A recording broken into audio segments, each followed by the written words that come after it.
जय माता दी। नवरात्रि के तीसरे दिन माँ चंद्रघंटा के स्वरूप की पूजा होती है। चंद्रघंटा देवी का स्वरूप तपे हुए स्वर्ण के समान कांतिमय है। चेहरा शांत एवं सौम्य है और मुख पर सूर्य मंडल की आभा छिटक रही होती है। माता के सिर पर अर्ध चंद्रमा मंदिर के घंटे के आकार में सुशोभित हो रहा है, जिसके कारण देवी का नाम चंद्रघंटा हो गया। अपने इस रूप से माता देवगण, संतों एवं भक्तजन के मन को संतोष एवं प्रसन्नता प्रदान करती हैं। माँ चंद्रघंटा अपने प्रिय वाहन सिंह पर आरूढ़ होकर अपने 10 हाथों में खड़ग, तलवार, ढाल, गदा, पास, त्रिशूल, चक्र और धनुष भरे हुए तरकस लिए हुए मंद मंद मुस्कुरा रही होती हैं। इन देवी की कृपा से साधक को अलौकिक वस्तुओं के दर्शन होते हैं, दिव्य सुगंधियों का अनुभव होता है और कई तरह की ध्वनियां सुनाई देने लगती हैं। इन क्षणों में साधक को बहुत सावधान रहना चाहिए। इस देवी की आराधना से साधक में वीरता और निर्भयता के साथ साथ सौम्यता और विनम्रता का भी विकास होता है। इसीलिए हमें चाहिए कि मन, वचन और कर्म के साथ ही काया को विधि विधान के अनुसार परिशुद्ध पवित्र करके चंद्रघंटा के शरणागत होकर उनकी उपासना और आराधना करनी चाहिए। इससे सारे कष्टों से मुक्त होकर सहज ही हम परम पद के अधिकारी बन सकते हैं।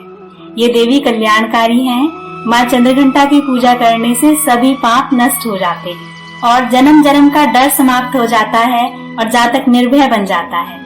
नवरात्रि के तीसरे दिन माँ चंद्रघंटा के स्वरूप की पूजा की जाती है। माँ चंद्रघंटा की कथा। देवताओं और असुरों के बीच लंबे समय तक युद्ध चला।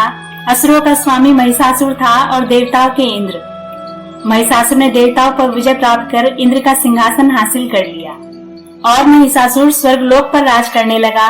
इसे देखकर सभी देवतागण परेशान हो गए और इस समस्या का हल निकालने के लिए त्रिदेव ब्रह्मा, विष्णु, महेश के पास गए।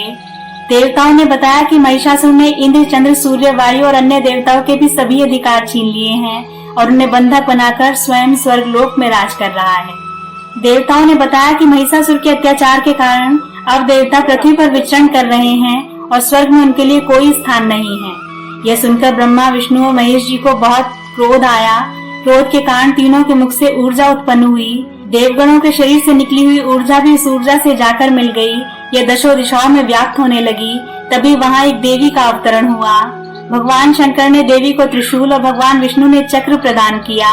इसी प्रकार अन्य देवी देवताओं ने भी माता के हाथ में अस्त्र शस्त्र सजा दिए। इंद्र ने भी अपना वज्र और ऐरावत हाथी से उतारकर एक घंटा माँ को दिया। सूर्य ने अपना तेज और तलवार दिया और सवारी के लिए शेर दिया। देवी अब महिषासुर से युद्ध करने के लिए पूरी तरह से तैयार थीं। उनका विशालकाय रूप देखकर महिषासुर यह समझ चुका था कि अब उसका काल आ गया है। महिषासुर ने अपनी सेना को देवी पर हमला करने के लिए कहा। अन्य दैत्य एवं दानव के दल भी युद्ध में कूद पड़े। देवी ने एक ही झटके में दानवों का संहार कर दिया।